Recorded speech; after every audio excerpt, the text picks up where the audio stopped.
I had to learn how to swim.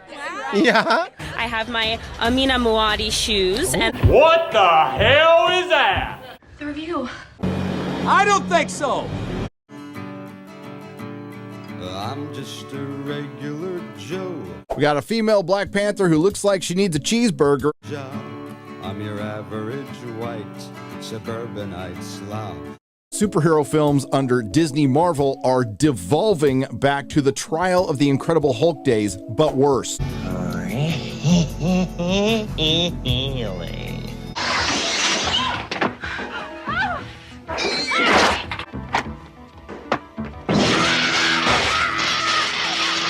But I will say, Black Panther Wakanda Forever is a fitting season finale to the MCU. We got good girl bosses, we got bad girl bosses, we got girl warriors and girl scientists because we need women in STEM. What's wrong with that?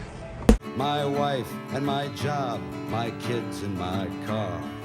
What there wasn't a lot of was men. So what?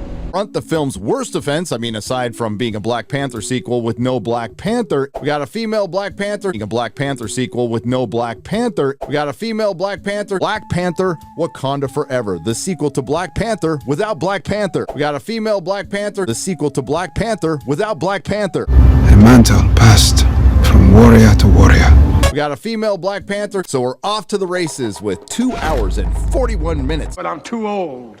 I'm too tired of plot-driven, task-oriented product. Mix in some genuine loss and grief, followed by a lot of sitting around and talking about feelings, and a whole lot of what Hollywood's idea is of the consequences of colonization.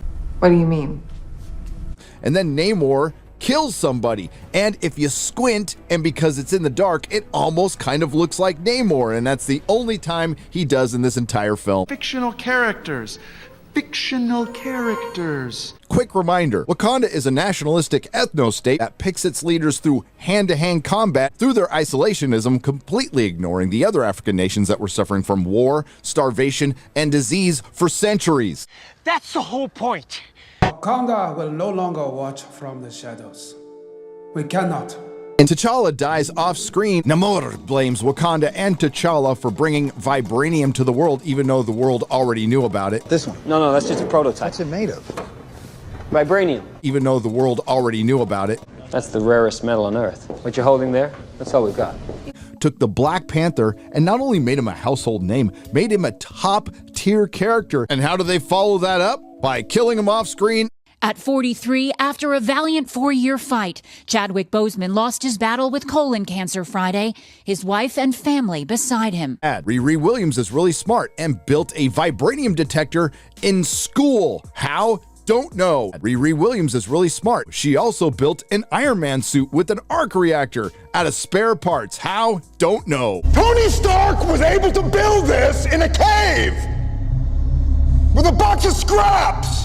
How? Don't know. And that has nothing to do with the comics. But Aquaman, you cannot marry a woman without gills. Then the film ended and I finally took the nap I had been fighting off for 2 hours and 40 minutes. Movies and actors they claim to despise yet can't stop discussing. There were a lot of women in this film and that would have been fine. The male protagonist for a female protagonist, which is essentially good women versus evil men. And that would have been fine to bolster another brunette British woman of female empowerment. And that would have been fine by a woman.